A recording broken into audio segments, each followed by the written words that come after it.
будь ласка, що ви думаєте про закон про відміну тих оглядів? Ну, я чув, що будуть все одно на дорогах там мобільні ці станції, які будуть перевіряти технічний огляд автомобілів. Ну, я не знаю, чи це правильно чи ні, це тільки легкові автомобілі. В маршрутних таксі огляд не відміняється. Ні, ми так як проходили, так і будемо проходити його 2 рази в рік і все, мабуть, так і залишиться, як було. Мне кажется, все равно должен он быть. Но опять же, чтобы посмотрели, как бы тем более, что на данный момент проверяют эти машины, чтобы они были в нормальном состоянии. Потому что сейчас, если не будет, будут всякие такие ездить машины, что как бы мне лично не нравится, когда они ездят на дороге. Так что как бы я считаю, что должен быть. Мое такое мнение. Особиста моя думка, ви розумієте, в нашій країні доброго зробити вони не можуть нічого.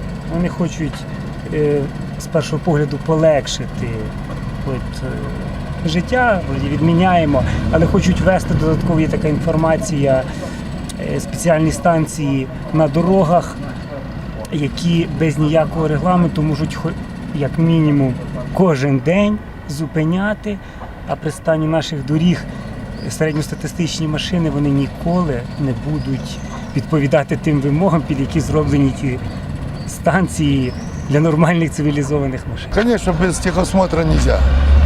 Чому? Бо буде гірше. Будемо більше штрафів платити. По-перше, мозги ніхто не клепає. Це головне. А по-друге, довіра трохи до водіїв виникла якась. А як ще до того, от у вас гарний засіб пересування, а є ж із поганим станом, зараз почнуть виїжджати на дороги, до чого це може призвести? Як це до чого може призвести? Є технічний контроль, який проводить ГАІ. От воно хай займається своєю роботою, технічним контролем. Все. Міліція буде робити свою роботу, а шофера будуть робити свою. В зв'язку з тим, що відмінили технічний огляд автомобіля, це хорошо, тому що, так, як сказав, цей чоловік, буде більша довіра до автомобіліста. Менше з'явиться на дорогах автомобілів, які знаходяться дуже в поганому стані. Будуть виїжджати на дороги тільки автомобілі технічно і справні. Саме головне, щоб була ціна доступна. На діагностику, на станції, на топливо. Тебе нормально буде, але що вони ще придумають? Тільки що, вони страховка увеличиться, мабуть. А так то що там, техосмотра не будуть. А може будуть перевіряти так машини? Будуть, на дорогах мають пункти бути. ГАІ буде перевіряти, і все. Чи справно, чи несправно, і все.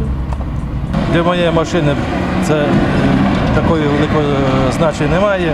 Через те, що я пройшов, у мене в 2012 році буде проходитися. Але для цього, мабуть, все-таки є підстави для відміни. Через те, що якщо ви не проходите огляд офіційно, через МРЕО там дає і через всякі для цього призначені організації, то будуть проводити його на дорогах. А це, в принципі, на мою думку, не хороший варіант. Чому? Не хороший варіант тому, що прийдеться платити все одно на дорогу.